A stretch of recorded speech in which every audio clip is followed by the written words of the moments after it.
katanya itu Soekarjo ini makmur. Nyatanya kan makmurnya Soekarjo. Di wilayah kami kan masih menimbulkan bau. Itu di mana? Makmur apa belum? Caleg, capres, cagup,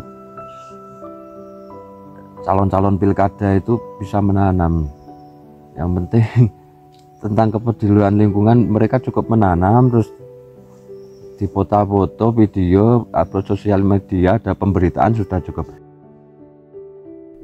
Jadi tiba-tiba saya lagi ngambil dokumentasi, disamperin, "Mas, kamu video apa? Jangan asal video ya, kalau video jangan yang jelek-jelek aja dong, yang baik-baik juga. Jangan diviralin." Untuk 79 tahun kita merdeka, dalam hal lingkungan, kemerdekaan belum kita dapatkan. Justru perusakan membabi buta.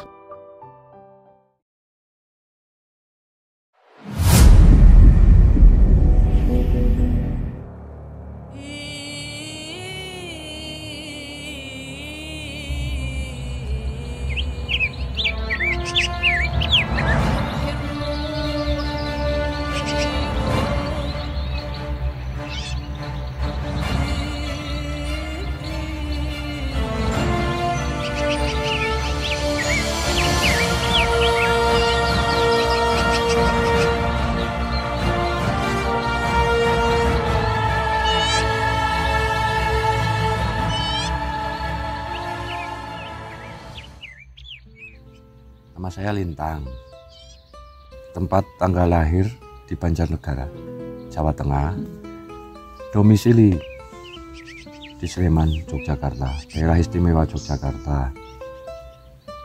Terus sekarang saya berada di lereng selatan Gunung Lawu dalam rangka menanam dan merawat tanaman di hutan Selatan Lawu, lereng selatan Lawu. Untuk saat ini, cuman tidak berhenti di lereng selatan Lawu. Kalau kami di sini, misi kami itu menanam nyabuk lawu. Pengalaman bertemu penduduk asli sini, maksudnya penduduk asli hutannya banyak. Penduduk asli hutan bagi kami itu ya warga lokal di sini, seperti lutung, seperti tupai, luwak, macan, ular, ya masih ada. Dan saya cukup senang karena di sini keanekaragaman hayatinya masih cukup terjaga. Burung-burung itu masih bervariasi, jenis ular pun masih bervariasi. Ada kucing besar atau macan itu juga masih ada kumbang, ada tutul, bahkan masih ada yang loreng. Izin sama Pak Perhutani untuk membangun shelter RHL untuk dalam rangka penanaman dan perawatan tanaman kami di sini, dia ya di tempat ini sekarang di belakang saya. Itu terus, dan di bawah saya kebetulan tinggal di dekat sumber yang ketika kemarau itu satu-satunya sumber yang masih besar di areal sini. Itu sumber dari 7 gunung ini: Gunung Kendil, Gunung Sidoramping, Gunung Muncuk, Jogolarangan, Mongkrang, Candi, Limas. Ini tempat titik terendah, jadi semua sumber masuknya ke sini. Karena sumber banyak yang berkepentingan, tidak hanya manusia saja yang berkepentingan, tapi satwa juga berkepentingan dengan air. Semua makhluk itu berkepentingan dengan air. Untuk sekarang itu baru diperlihatkan itu benar, ternyata dibutuhkan banyak orang air itu. Seperti dijajah oleh kepentingan dari luar. Yang punya kepentingan itu dari luar warga. Warga itu butuh apa tadi? Dari perusahaan-perusahaan, biasanya perusahaan-perusahaan yang mencoba merangkul oknum-oknum dari pemangku-pemangku.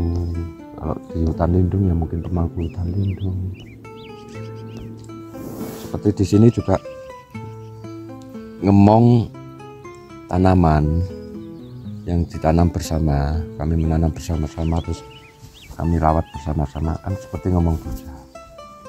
Kalau saya profesi di Jogja sebagai pelukis, ya karya saya adalah anak saya. Sama. Jadi ketika anak saya dilukai atau dipandal atau di apa, saya marah sebagai bapaknya. Gitu. Ingin ngapunten ya kalau saya sembrono. Membumikan surga di bumi. Kedamaian, ketentraman, kebahagiaan untuk dibumikan. Saya sedih melihat pohon ditebangi, saya sedih melihat alam dirusak. Kan kesedihan.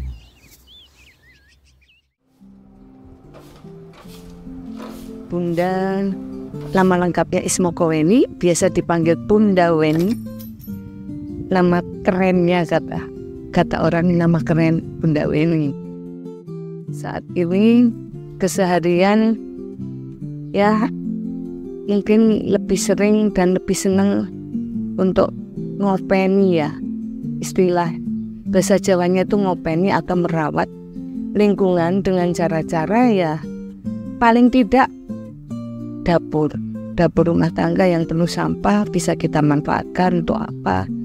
Untuk menjadi sesuatu. Bunda ini bergeraknya sesuai dengan hobi. Jadi Bunda ini ada di Divisi Lingkungan Hidup, Lembaga Lingkungan Hidup dan Penanggulangan Bencana. Di sana di Divisi Lingkungan Hidup LHPP Pimpinan Pusat Asia, sedangkan di PDA Sukoharjo sebagai Ketua LLHPP-nya. Jadi selain lembaga lingkungan hidup juga penanggulangan bencananya. Yang difikirkan tidak hanya lingkungannya tapi juga kebencanaannya. Nah, untuk itu pengalaman yang sudah Bunda jalankan, salah satu hal yang menarik dan ternyata selama ini mungkin banyak yang tidak difahami bahwa kita itu ajakan menanam itu bagian dari sesuatu banget ya. Apalagi tanaman itu tanaman keras dan tanaman yang wujudnya bisa kita gunakan, kita manfaatkannya besar, semacam tanaman buah. Bunda mendapatkan bekerja sama dengan BPDAS KLHK itu mendapatkan 12.500 tanaman keras dan tanaman buah. Nah, dalam hal itu Bunda sebarkan di 12 kecamatan yang ada di wilayah Sukoharjo. Kemudian kita pantau apa tingkat kesulitan tanamnya. Kenapa mati? Kenapa ini hidup dan subur? Kenapa hal-hal seperti itu ya kita pantau. Itu istilah dari kita itu tanam pola asuh. Pola asuh yang ada di tingkatan dari ranting, cabang sampai daerah.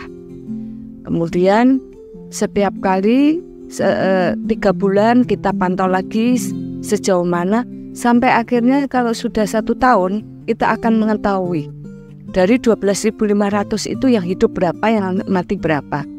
Kemudian yang hidupnya bagus itu seperti apa ditularkan ke yang lain. Termasuk Bunda bagian yang mendapatkan tanaman itu dari BPDAS KLHK dan ternyata wow, jenis tanaman yang Bunda tanam waktu itu sirset, kemudian kelengkeng, kemudian mangga, dan itu luar biasa. Hasilnya itu luar biasa. Dan kita tularkan. Kenapa ini kok bisa bagus tumbuhnya dan kenapa buahnya lebat? Itu kita sampaikan. Ternyata setelah kita sampaikan, muaranya itu tidak kita memakai pupuk-pupuk urea dan lain sebagainya. Justru kita memanfaatkan sampah yang ada. Jadi kita sampah organiknya yang jalan. Kemudian juga kita bikin ekoenzim. Itu bagian yang bisa juga dikembangkan, kemudian juga bisa dipakai untuk tanaman itu. dan tumbuh segar nyenangke. Orang Jawa bilang nyenangke. Di lingkungan sendiri aja kepedulian itu sudah sangat berkurang sekali. Bahkan Bunda ini ada pinggiran jalan yang tanah ini tidak dipakai, tidak ada yang mau memanfaatkan kecuali Bunda. Dan Bunda kasih masukan seperti ini, hanya minta tolong untuk ayo kita siram bergantian. Itu sulit. Jadi memang kita itu menyadarkan seseorang itu tidak hanya kita ngomong, tapi aksi kita juga harus kita perlihatkan. Kemudian dakwah kita terus menerus untuk disampaikan. Ini harus senggol dengan lurain, karena senggol dengan ini akal itu sudah sulit. Kita sudah sampaikan begini-begini, tapi nuraninya nggak ada, nggak masuk cur.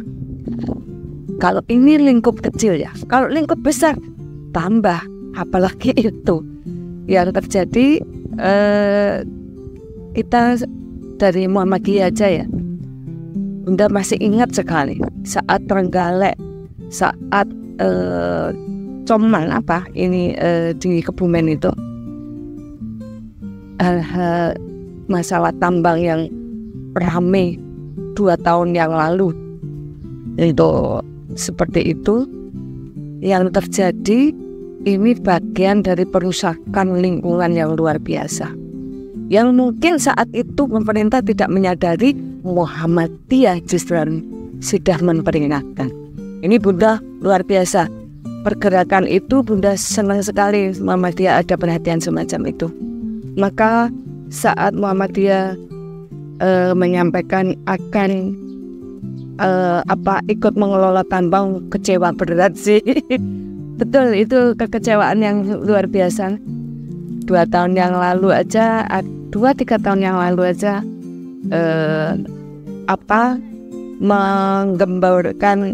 menggemborkan tentang stop tambang. Kenapa sekarang ikut menambang? Nah, ini yang agak mengecewa.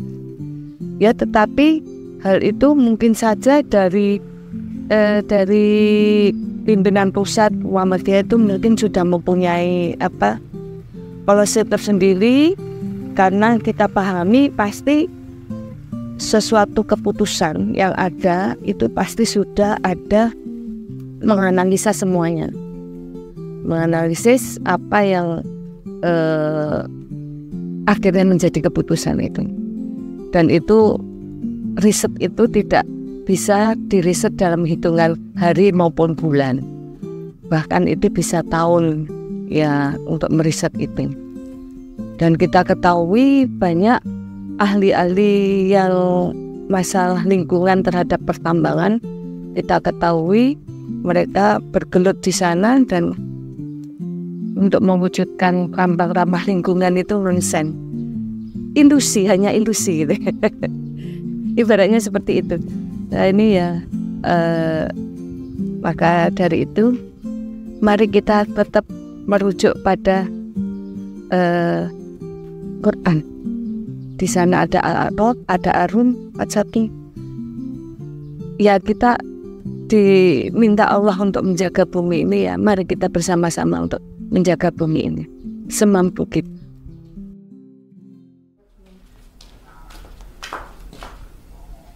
Nama saya Mbok Sarmi, terkenal kan Mbok Sarmi ya. Alamatnya Ngerapang, Gupit, Muter, Sukoharjo. Tepatnya di belakang PT Rum. Kalau sehariannya ibu rumah tangga. Dampaknya dari PT Rum ya sesak, ya gimana ya? Ya sesak, ya pusing, ya pengen darah tinggi. Terus dampaknya kan ya bukannya seujon ya. Dari PT Rum itu kan orang-orang sini banyak yang keluar masuk rumah sakit. Dulunya itu kan nggak ada COVID, bangsanya begitulah, nggak ada yang sakit, ya sakit tapi kan biasa gitu. Terus selama adanya PT Rum ini kan PT Rum itu berdirinya dari tahun 2017. Terus mulai produksi yaitu tahun 2017. Nah, itu kan menimbulkan dampak yang sangat tidak menyenangkan warga di sini. Dampaknya itu yaitu tadi bikin pusing, bikin mual, bikin gimana ya? Kan ada 4 macam baunya. Bau sepiteng, kopi wet, terus gas, terus ada satu lagi peti. Jadi warga di sekitar sini tuh sangat-sangat tersiksa dengan adanya bau busuk PT Rum. 24 jam yang dirasakan warga sekitar ini dari tahun 2017, 18, 19, 20, 21 itu pokoknya sekitar kurang lebih 6 tahun merasakan bau busuk dari PT Rum yang sangat-sangat menderita, sangat-sangat tersiksa dengan adanya bau busuk itu. Ya bukannya seujon lah, itu kan ada sampai sebulan itu 9 orang yang meninggal. Ada yang bawa 2 orang, satu rumah 2 orang suami istri itu membawa oksigen. Itu bukan oksigen cuma oksigen kecil, itu oksigen yang gede itu yang dibawa setiap hari. Itu enggak cuma 1, jadi nampungnya 3 sekaligus di rumahnya itu. Jadi kemana-mana itu bawa oksigen. Yang istrinya itu enggak kuat, tahun berapa ya, sekitar tahun 2022 kalau nggak salah itu meninggal dunia. Tapi yang suaminya sampai sekarang masih hidup, alhamdulillah. Selama PT Rum itu nggak produksi selama 2 tahun, alhamdulillah sehat. Sekarang bisa kemana-mana. Itu saya juga merasakan, Mas. Dulu itu nggak pernah kok minum obat, itu nggak pernah. Tapi selama PT Rum itu produksi, boy setiap hari minum paracetamol. Darah saya itu nggak pernah kok punya darah itu sampai 110.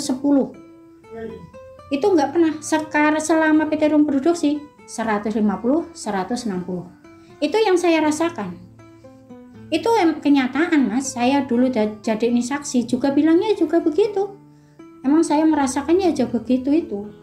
Kalau saya sehariannya terganggu banget toh, Mas, sangat-sangat terganggu.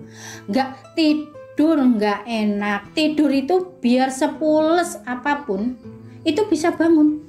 Puasa itu juga dibangunin sama bau busuknya PT Rum itu. Biarpun Mas kan belum pernah merasakan. Jadi seumpama Mas itu merasakan sehari aja di sini kuat hebat. Saking baunya itu luar biasa. Jadi 24 jam loh, Mas. 24 jam itu kalau produksi udah pernah ya di sini itu kan terus Bapak itu kan punya punya ide titir. Dulu itu kan sangat bau. Terus Bapak itu jam 11 malam tuh lari ke jalan belakangnya PT Rum, langsung tutup kentongan. Nah, habis gitu kok di sana itu ya agak reda gitu. Agak tutup kentongan reda. Terus ya itu tadi langsung semuanya warga itu kalau bau langsung bunyiin kentongan gitu.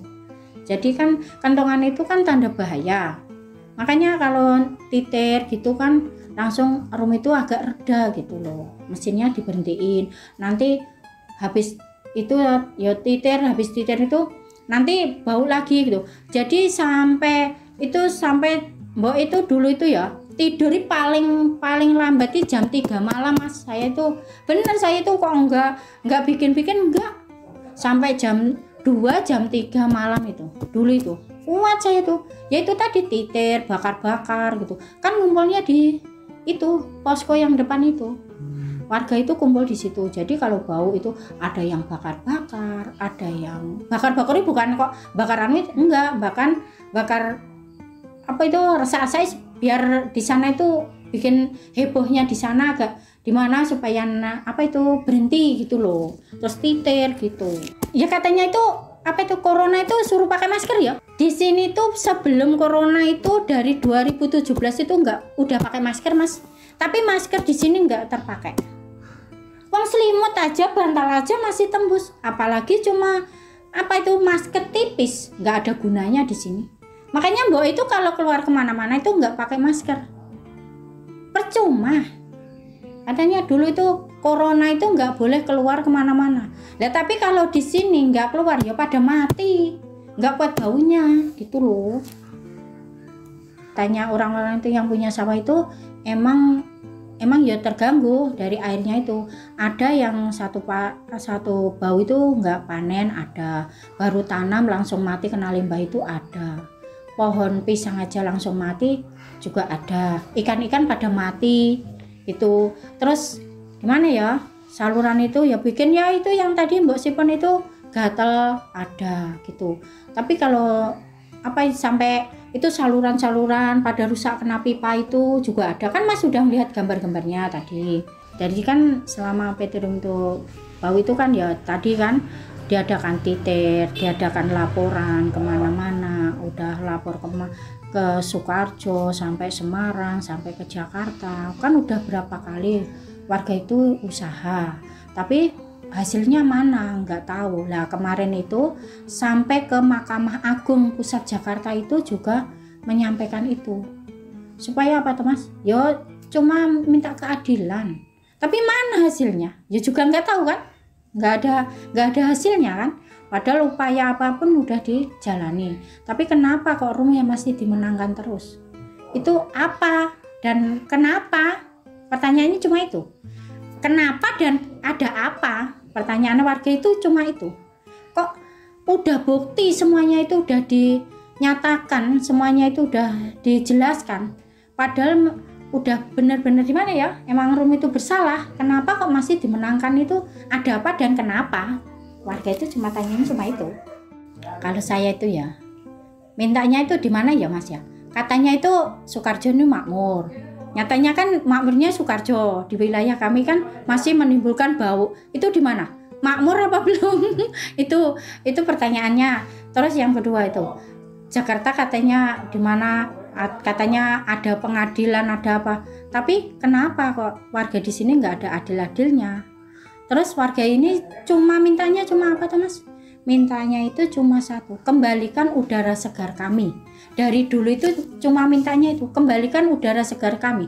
Selama PT Rum itu masih menimbulkan bau, perjuangan nggak mungkin berhenti sampai kapanpun. Selama belum adanya kembalinya udara segar kami, warga tetap berjuang. Selama PT Rum tutup, biarpun nggak warga di mana ya, warga nggak bisa nutup, semoga Allah yang bisa menutup. Saya mohon semuanya pokoknya dari pemerintahan, dari bapak-bapak pemerintahan itu tolonglah warga terdampak PT Rum. Adililah, kasihlah pengertian, kasihlah apa ya, pokoknya adililah PT Rum seadil-adilnya.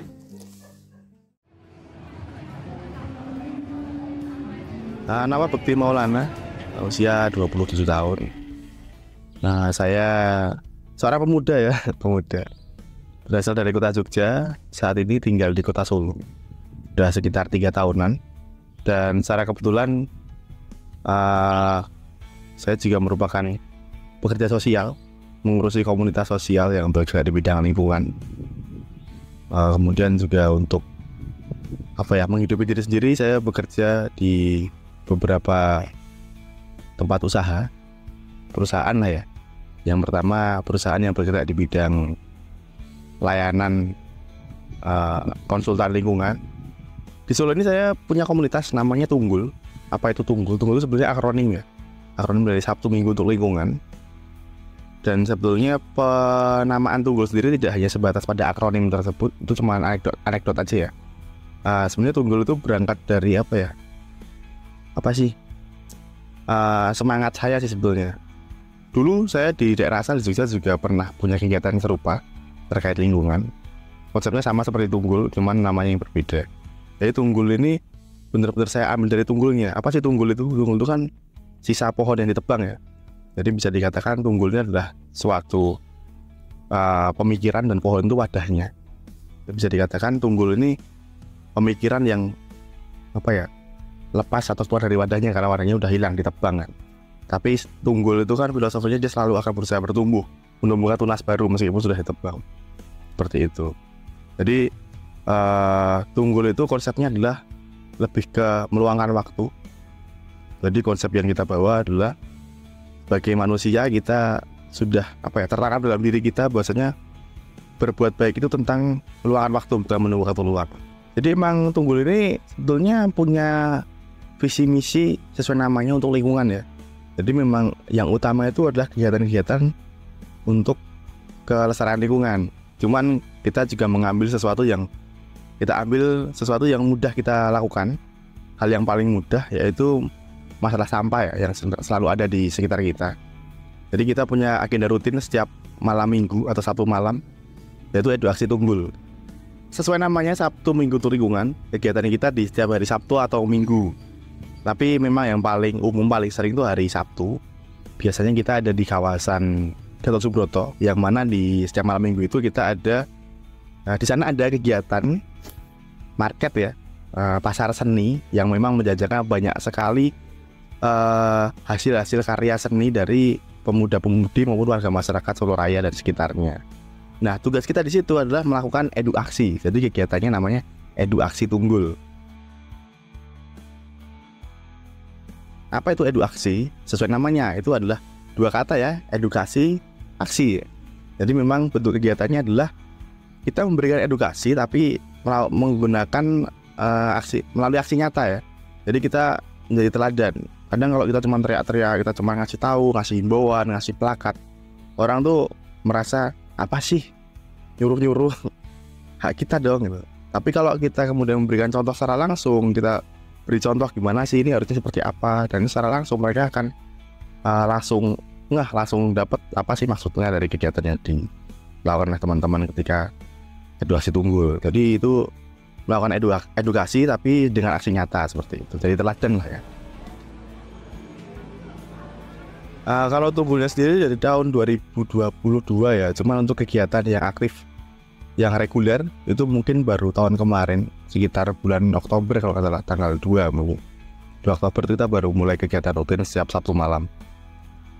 Jadi pertama kali saya melakukan eduaksi di Gatot Subroto itu ada satu orang yang memberikan komentar yang kurang enak gitu. Jadi tiba-tiba saya lagi ngambil dokumentasi, disamperin, "Mas, kamu video apa? Jangan asal video ya. Kalau video jangan yang jelek-jelek aja dong, yang baik-baik juga. Jangan diviralin yang kotor-kotor." Padahal maksud dan tujuan kita kan baik ya. Kita pengen memberikan perbandingan. Loh, kondisi sekarang seperti ini, harusnya bisa lebih baik dari ini. Cuman responnya agak kurang baik. Dan ternyata itu malah dari tokoh aparat juga ada seperti itu. Jadi, tapi itu nggak kemudian buat nyerah ya, tapi malah makin semangat lagi. Oh, ternyata pandangan orang terhadap kegiatan seperti itu banyak negatifnya. Dikira cuman cari muka lah, apalah, membuat huru-hara atau bikin keributan. Padahal kita pengen menyelesaikan masalah-masalah yang di situ, terutama masalah lingkungan ya, masalah sampah.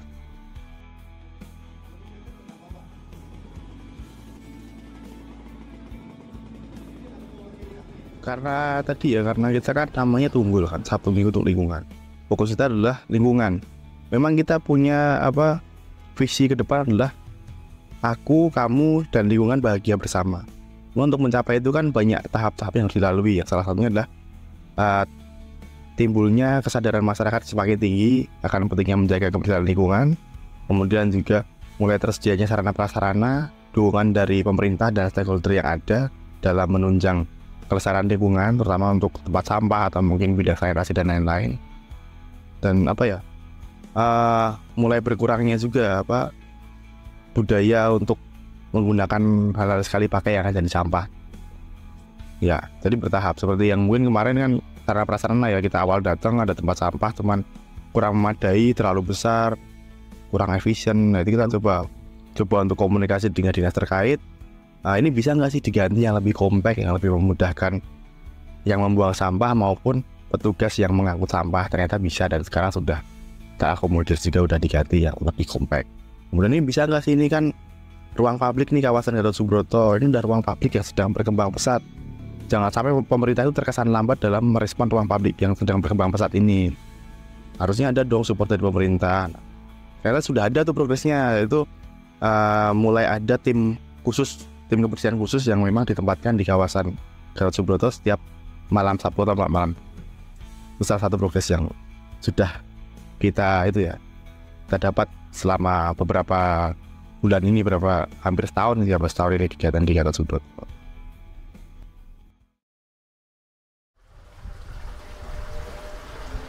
untuk 79 tahun kita merdeka, dalam hal lingkungan, kemerdekaan belum kita dapatkan.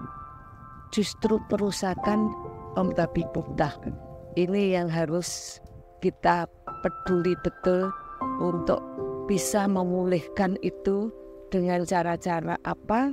Ya mari kita dengan cara peduli lingkungan, bertanam, stop tambang, membuat energi baru dan energi terbarukan yang tentu yang berkeadilan.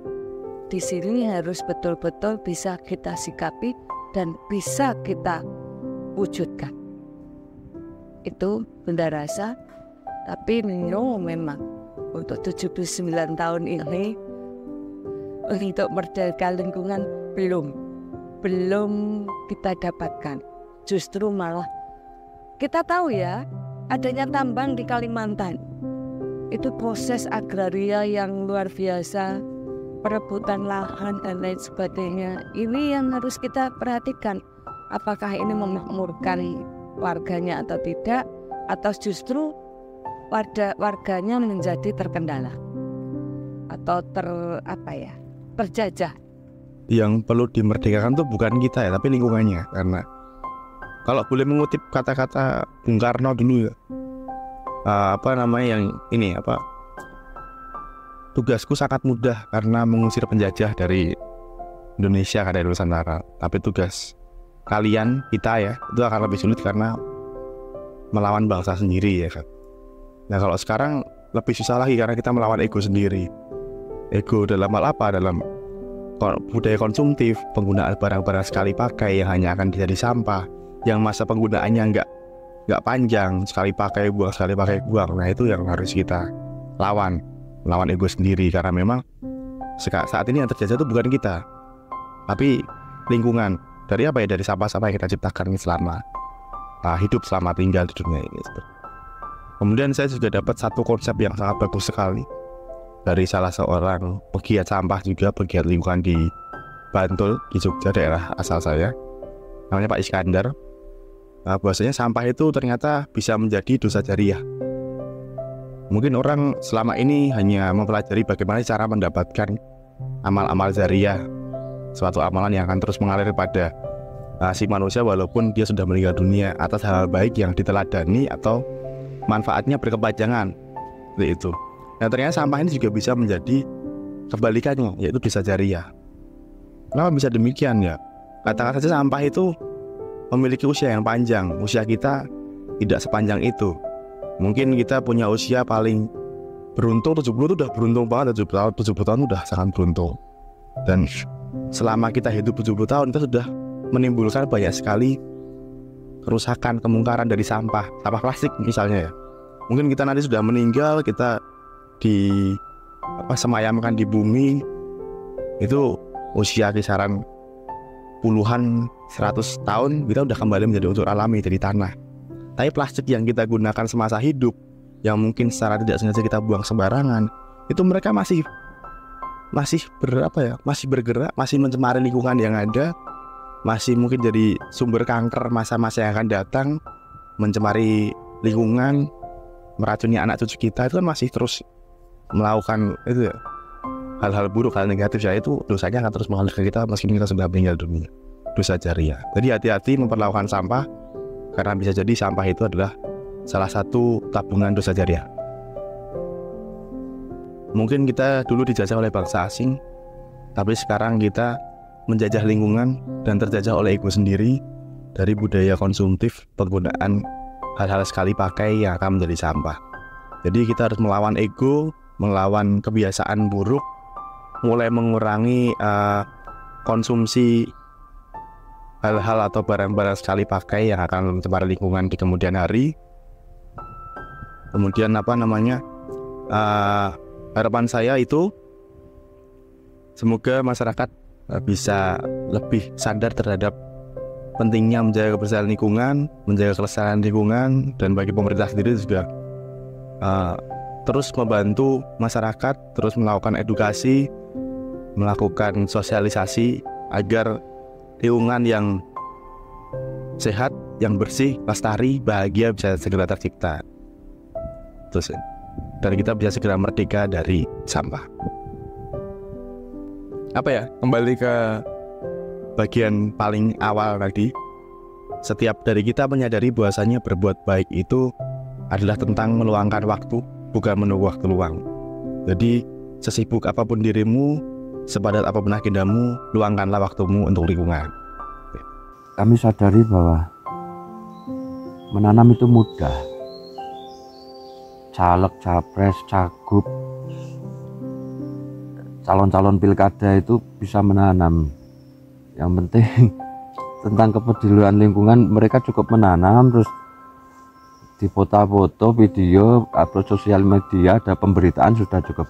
Terkait tanamannya hidup atau mati nggak urus. Nah, pesan saya di sini itu menanam itu mudah. Caleg pun bisa menanam, capres, cawapres, siapapun bisa menanam. Tapi merawat tanaman itu yang perlu lebih diperhatikan, karena memang banyak. Kita menanam pohon nggak dirawat, mati. Harapan saya, kalau ada seseorang atau sekelompok orang yang memang peduli lingkungan bisa melanjutkan perawatan, terutama perawatan lingkungan hutan, itu ya bagus lah, saya senang. Pokoknya sebagai perwakilan warga terdampak, kami mengucapkan sangat-sangat terima kasih sama semua anak-anakku mahasiswa dari manapun, terutama sama LBH Semarang yang mau membantu warga terdampak PT Room. Kalau nggak ada mereka-mereka, warga juga nggak bisa apa-apa. Selamat berjuang teruslah. Minta keadilan selama belum kembalinya udara segar, apalagi yang terdampak dari selain PT Room, ya pokoknya tetap semangatlah semuanya. Semangat berjuang untuk semuanya. Mau nangis. mau nangis. Aduh. Untuk masyarakat sekitar, ya kalau kita tidak peduli tentang lingkungan kita sendiri, siapa lagi? Dan lingkungan itu bermanfaat untuk umat. Dan tentu saja kita yang sudah mau berangkat husnul khotimah ini akan meninggalkan warisan dan generasi. Ini harus diperhatikan. Warisan apa yang akan kita tinggalkan untuk lingkungan ini. Dan untuk seluruh masyarakat Indonesia pun pemerintah, stop untuk merusak bumi ini. Mari kita bersama-sama menghijaukan bumi ini untuk lebih asri lagi. Apakah harus kupadamkan api neraka dengan air mata? Air mataku sendiri dari kesedihan berabad-abad menunggumu tak jua jumpa.